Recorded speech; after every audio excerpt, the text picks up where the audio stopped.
तो जय हिंद साथियों, कैसे हैं आप लोग। लास्ट वीडियो में हमने डिस्कस किया था who is Hindu and who is not Hindu. तो आपका सेकंड टॉपिक है सोर्सेस ऑफ हिंदू लॉ। ठीक है, तो इसको हम डिस्कस करेंगे बाद में, पर उससे पहले आज मैं डिस्कस करने वाला हूँ हिंदू मैरिज आ सैक्रामेंट।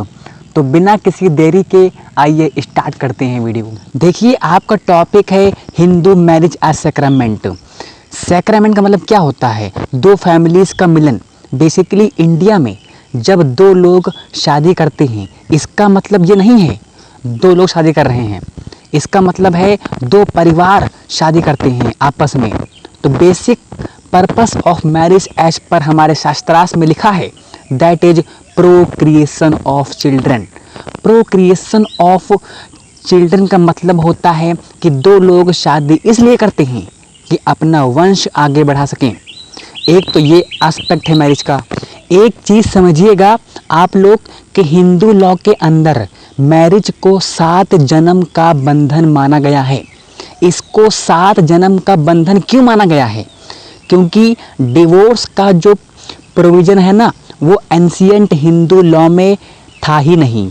मतलब अगर किसी लड़की की डोली जा रही है लड़के के घर, तो उसकी अर्थी ही वहाँ से उठेगी, है ना। हम कहते हैं ना, जिसकी डोली गई तो उसकी अर्थी भी वहाँ से उठेगी। ये एंशिएंट इंडिया में चलता था, है ना।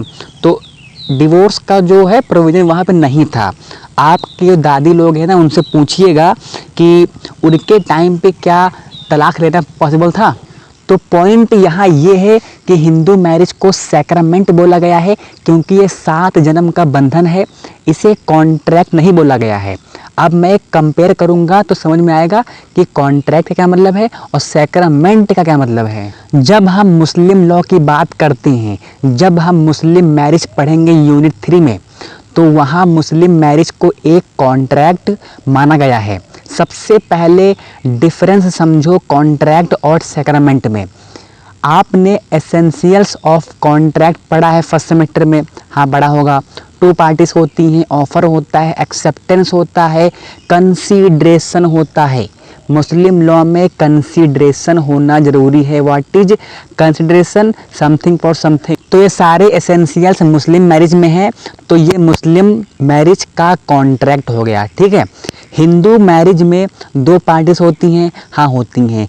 एक लड़का और लड़की होती है, हाँ होती है। और एक बात याद रखना, same gender marriage is not allowed in India. और हिंदू लॉ के अंदर सिर्फ 2 हिंदूज की ही शादी हो सकती है। तो हिंदू मैरिज में भी 2 पार्टीज होती हैं, लड़का लड़की से हाँ ना पूछते हैं। बट मेरा क्वेश्चन ये है, क्या हिंदू मैरिज में कोई कंसीडरेशन होता है?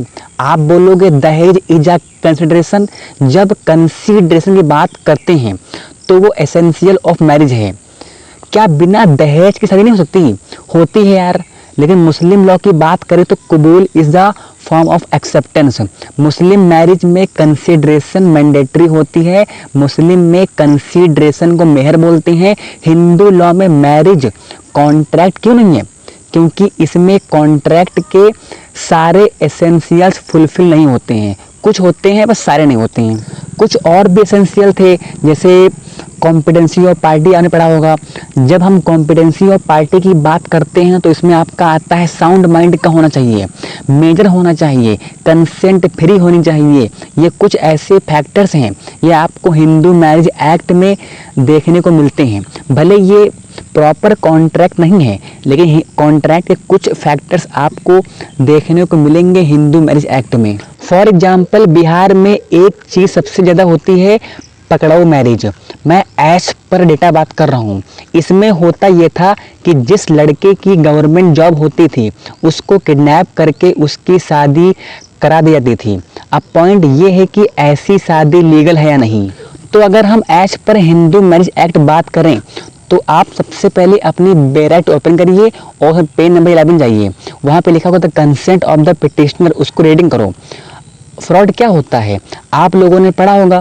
देखो, यहाँ सबसे इम्पॉर्टेंट पॉइंट आपको समझना है कि अगर एक पार्टी की कंसेंट के बिना मैरिज हुई, एक पार्टी की इंटेंशन होती है धोखा देने की, और ऐसे ही बिहार में किडनैप ही तो कर रहे थे, तो उस केस में शादी क्या हो जाएगी, वॉइडेबल। हिंदू मैरिज की जब हम बात करते हैं तो उसमें कुछ जगह देखा जाता है आपका कंसेंट, आपकी एज मेजॉरिटी होना चाहिए, तीसरा साउंड माइंड होना चाहिए, है ना। अगर लड़का और लड़की में से कोई अनसाउंड माइंड का है या अपने वंश को आगे न बढ़ा पाने में सक्षम हो, है ना, यानी प्रोक्रिएशन ऑफ चिल्ड्रन में प्रॉब्लम हो, लड़का पागल है या लड़की पागल है, तो उस केस में शादी वॉइडेबल हो जाती है। ऐसा नहीं है कि एकदम कॉन्ट्रैक्ट के सारे एसेंशियल्स फुलफिल नहीं होते हैं, कुछ एसेंशियल्स जो हैं फुलफिल होते हैं, जो मैंने ऊपर डिस्कस किए, है ना। There are some provision of the contract which can be seen in the Hindu marriage, है ना। अब देखते हैं nature of Hindu marriage. Hindu marriage को ब्रॉडली 3 डिमार्केशन है, यानी हिंदू मैरिज के ब्रॉडली 3 डिमार्केशन है। There can be broadly 3 demarcation of Hindu marriage. पहला है रिलीजियस एस्पेक्ट। इस एस्पेक्ट से आप क्या समझते हैं, देखो जब हम रिलीजियस एस्पेक्ट ऑफ मैरिज की बात करते हैं तो सबसे पहली चीज आपको याद रखनी है, जो लीगल टर्म होता है हिंदू के लिए, वो है सोलेमनाइजेशन ऑफ मैरिज। पूरे हिंदू लॉ में ये टर्म आपको देखने को मिलेगा। इसका सिंपल सा मतलब होता है कोई शादी होना with proper rights and ceremonies. Proper rights and ceremonies क्या होती हैं, इसका मतलब अग्नि के 7 फेरे, कन्यादान हो गया, है ना। तो सिंपल कि शादी विधि विधान से होनी चाहिए। पंडित जी बोलते हैं ना, विधि विधान से शादी संपन्न हुई, तो यही विधि विधान राइट्स एंड सेरेमनीज है। नेचर ऑफ मैरिज का सेकंड पॉइंट है social aspect of Hindu marriage. जब आपने सोशोलॉजी पढ़ा होगा तो आपने सोसाइटी का सोशल स्ट्रक्चर पढ़ा होगा। तो बेसिक यूनिट ऑफ सोसाइटी क्या है, basic unit of society family होती है। तो family smallest unit of the society है।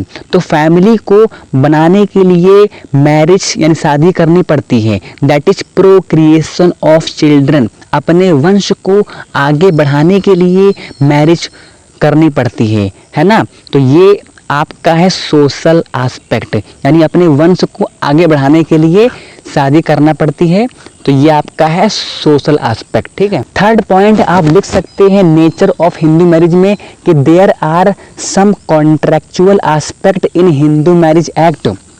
For example free consent, age of majority, soundness of mind. I think nature of Hindu marriage आपको समझ में आ गया होगा। देखिए अगर मैं सिंपल बताऊं तो हिंदू मैरिज को एज आ सैक्रमेंट बोला गया है under the Hindu Marriage act. Ancient Hindu law में भी इसे सैक्रमेंट बोला गया है। सैक्रमेंट का मतलब मैंने बताया आपको, विधि विधान से शादी करना या फिर 7 जन्म का बंधन। चिंता मत करिए, आपको नोट्स मिल जाएंगे, डिस्क्रिप्शन में वो लिंक लगा है ग्रुप का, वहाँ पे आप लोग ऐड होइए, वहीं पे आपको नोट्स मिल जाएंगे, ठीक है। मैंने पीछे बताया था कि हिंदू में लड़का लड़की की शादी नहीं होती है, बल्कि 2 फैमिलीज के बीच में शादी होती है। एंशिएंट हिंदू लॉ में इसको सैक्रमेंट क्यों बोला गया, ये मैंने पीछे बताया भी था। इसलिए बोला गया है क्योंकि वहाँ पे डिवोर्स का कोई प्रोविजन नहीं था। और सैक्रमेंट इसलिए बोलते थे, एक और रीजन है, वहाँ वाइफ को अर्धांगिनी बोला गया है। हम बोलते हैं ना बिना पति पत्नी के कोई पूजा संपन्न नहीं होती है, तो इसलिए वहाँ वाइफ को अर्धांगिनी बोला गया था। कोई भी धार्मिक काम आपको जोड़ी में रहकर ही करना होता है, जोड़ी में नहीं करोगे तो उसका फल नहीं मिलेगा। और सैक्रमेंट इसलिए बोला गया क्योंकि मैरिज को 7 जन्म का बंधन बोला गया है ना। और उसको सप्तपदी से रिलेट किया गया है। सप्तपदी का मतलब है 7 फेरे, ठीक है। मैं आपको दोबारा रिवाइज करवा रहा हूँ। सैक्रमेंट का मतलब ये भी होता है कि सोलेमनाइजेशन ऑफ मैरिज। इसका मतलब क्या होता है कि जो शादी हो रही है वो पूरे रीति रिवाज से हो रही है, प्रॉपर राइट्स एंड सेरेमनी के साथ हो रही है ना। ये जो राइट्स एंड सेरेमनीज का जो कंसेप्ट है वो section 7 of the Hindu Marriage act में दिया हुआ है। आप रीड कर सकते हो कि कन्यादान होना चाहिए, सप्तपदी होना चाहिए, तो कुछ बेसिक एसेंशियल कस्टम्स हैं जो फुलफिल करना ज़रूरी है, उसके बिना शादी नहीं हो सकती है। तो ये सारे पॉइंट्स आप लिख सकते हो। नेचर ऑफ हिंदू मैरिज भी आपको लिखना होगा।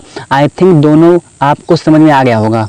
तो जब आप सैक्रामेंट का आंसर लिख रहे होंगे तो उसमें section 5 of the Hindu Marriage act यानी कंडीशन ऑफ हिंदू मैरिज आपको उसमें मेंशन करना होगा। तो क्या लिखना है क्या नहीं लिखना है वो सब आपको नोट्स मिल जाएंगे। आपको करना कुछ नहीं है, डिस्क्रिप्शन में व्हाट्सएप ग्रुप का लिंक लगा है, वहाँ पे आप लोग ऐड हो जाइए, तो वहीं आपको नोट्स मिलेंगे, ठीक है।